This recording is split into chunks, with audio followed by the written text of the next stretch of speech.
All right, everybody, let's jump right into it today. We are going to do a deep dive on Shou Zi Chew, Okay. the CEO of TikTok. He's been in the news a lot recently, so we figured it'd be a good time to take a closer look Makes sense. at his story.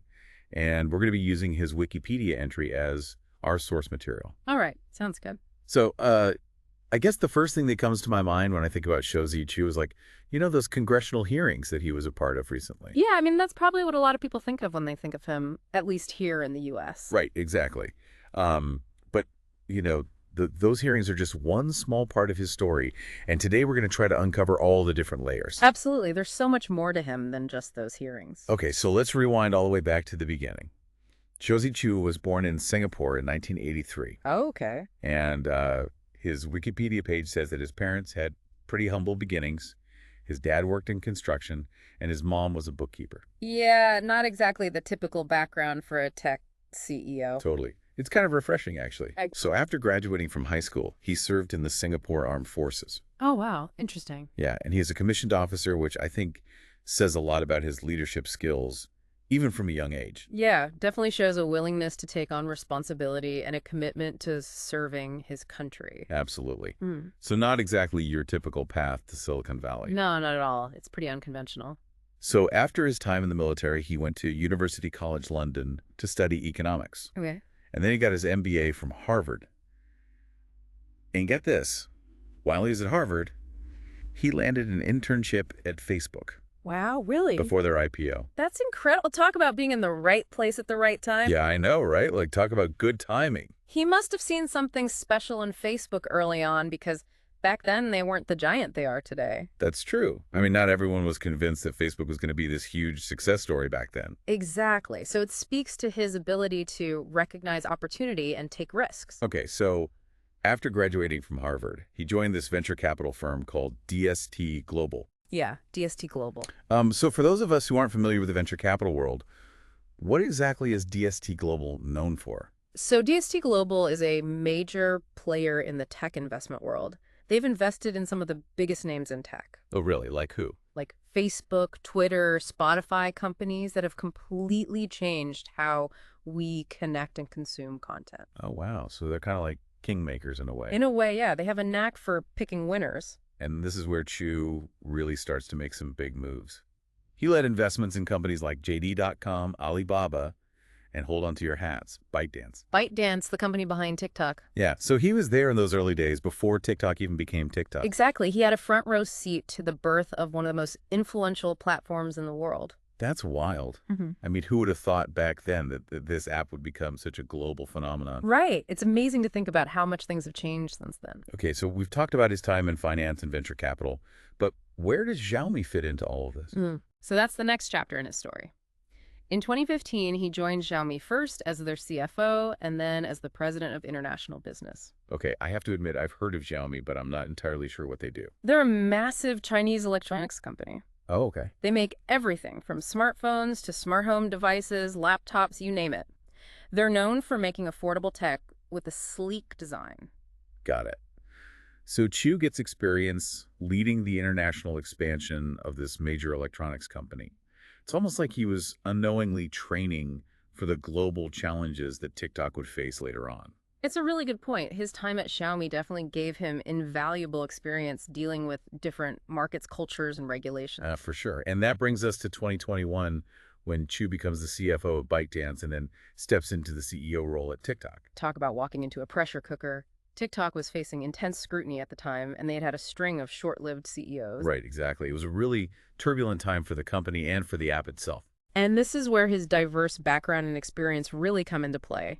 He needed to navigate complex geopolitical issues, address data security concerns, and guide TikTok through uncharted waters. And of course, let's not forget those congressional hearings in 2023 and 2024. Yeah, those were high-stakes moments. Chew became the face of TikTok, defending the app against accusations of data sharing with the Chinese government and concerns about its potential influence on users. It was a high-pressure situation, to say the least.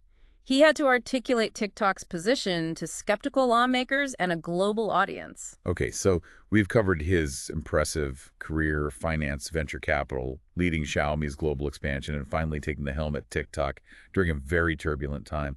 But there's another layer to his story, Oh, yeah, definitely. his personal life. Right. Chew is married to Vivian Cao, an American citizen of Taiwanese descent. They met at Harvard Business School back in 2008, and they have 2 children. So they're a real power couple. It sounds like it. I mean, Harvard Business School? Come on. And here's another interesting detail. They live in Singapore. Oh, wow. That adds another layer of complexity to his position. Absolutely. He's leading a global app facing scrutiny from Western governments while living in a country that has its own unique relationship with China. It's like he's constantly balancing on this tightrope between different worlds and perspectives. Exactly. It's a fascinating dynamic, and we'll dig into that more in the next part of our deep dive. Right. Yeah, we've got a lot more to uncover about Shou Zi Chew and his journey to the top at TikTok. So stay tuned. Definitely, there's much more to come. It really is fascinating, right? Like he's this Singaporean guy leading a Chinese company that's facing all this heat from the West.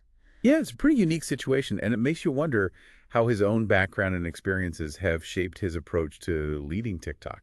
Absolutely. So let's talk about that bridge a bit. Like, Uh, what do we know about Singapore's relationship with China, and how does that factor into Chew's position? Right, because it's not just about him as an individual, it's about the context he's operating in.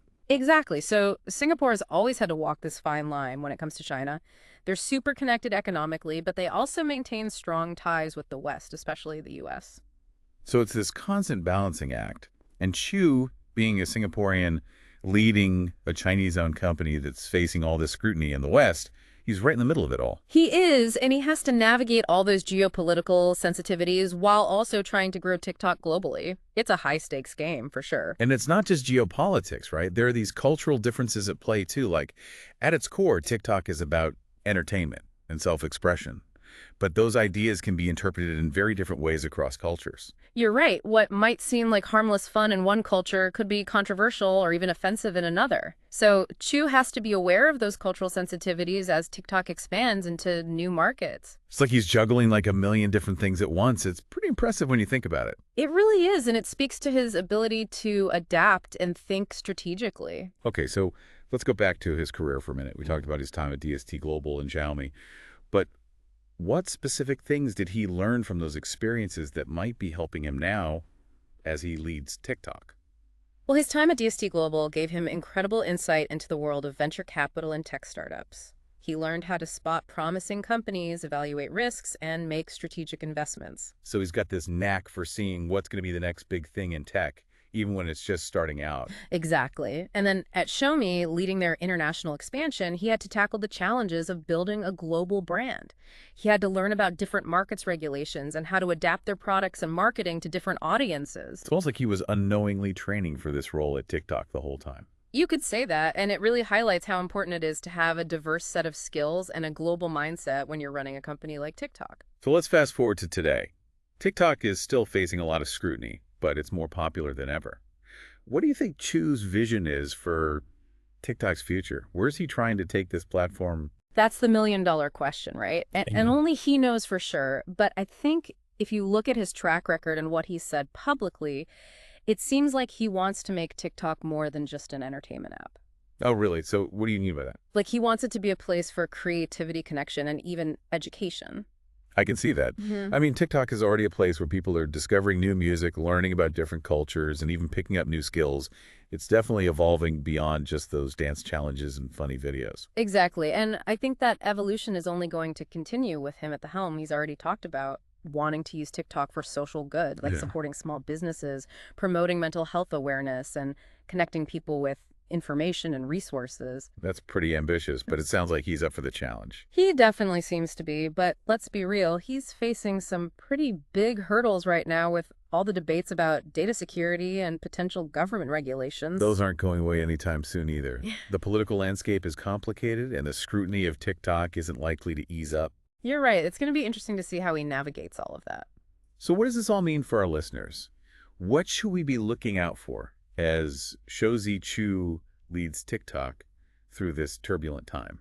Well, I think one of the biggest takeaways is that his story shows us the power of resilience, adaptability, and having a global mindset.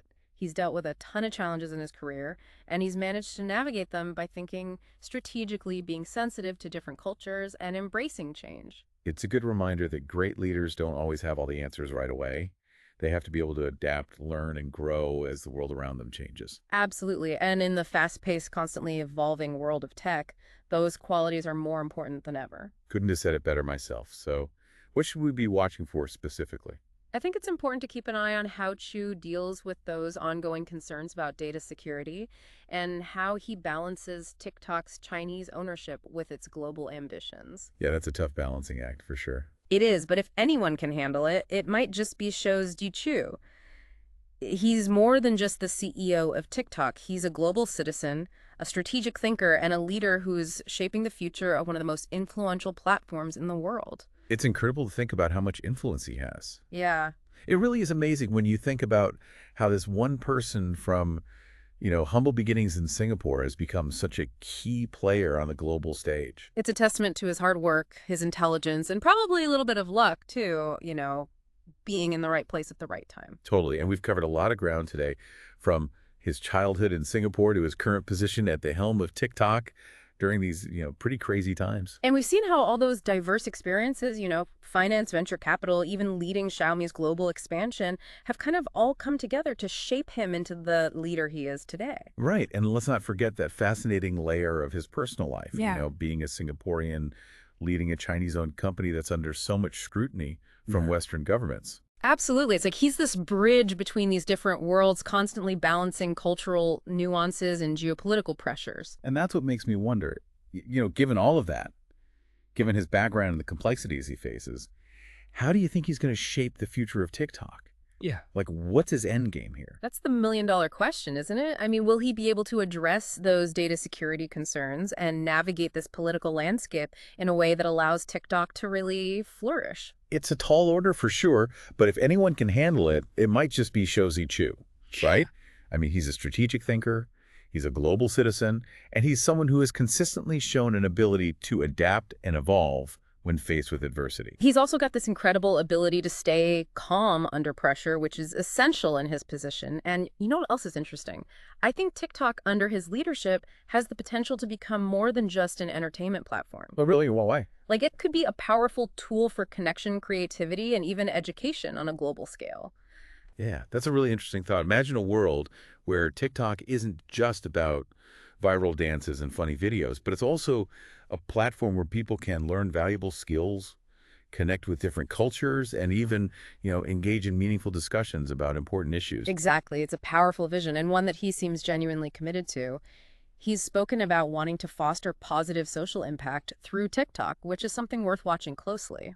We're definitely at a pivotal moment in the evolution of social media, and with Shou Zi Chew at the helm of TikTok, he's in a position to influence that evolution in really significant ways. His decisions and actions could have far-reaching consequences, not just for TikTok, but for the future of, online connection, creativity, global communication. So as we wrap up this deep dive, I want to leave our listeners with this grace myth. Given Shou Zi Chew's unique background and all the things he's accomplished, Yeah. how do you think he's going to shape the future of TikTok? Will he be able to overcome those challenges and really unlock the platform's full potential? It's definitely a question worth pondering because the answers could have major implications for all of us. Absolutely. Well, that brings our exploration of Shou Zi Chew to a close. He's much more than just the CEO of TikTok. He's a global citizen, a strategic thinker, and a leader who's shaping the future of one of the most influential platforms on the planet. So keep exploring, stay curious, and until next time, happy diving.